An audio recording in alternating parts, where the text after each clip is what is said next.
quan comença a ploure una mica i continua durant 3 o 4 dies, penso precisament en 30 anys enrere. No?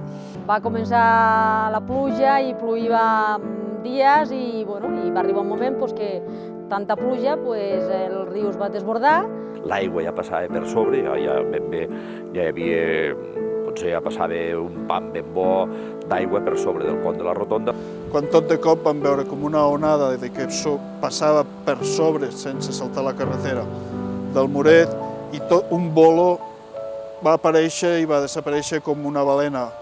No teníem noció de la catàstrofe que hi havia, no? Jo recordo que al dematí, a primera hora, quan vaig sortir i vaig mirar des de la plaça del poble i vaig veure allò, em va caure el món a sobre. I dic, mare de Déu, però què ha passat aquí?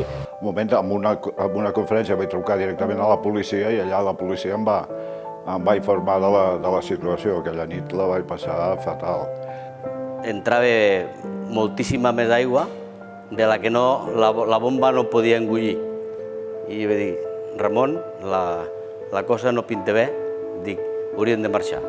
I van cridar l'Amadeu de la Massana, que baixava l'aigua impressionantment, i les cisternes li feia molta por al noi que estava de guàrdia, que era un xòfer.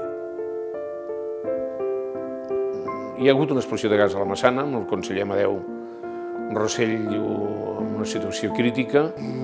A mi em va afectar bastant.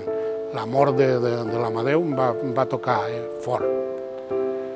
Em va afectar bastant, perquè clar, estava agafat de la mà. Desafortunadament a Andorra va haver bastant mort. Veure aquella nena tan petita, i jo tenint una filla que era més o menys d'aquella edat, em va agafar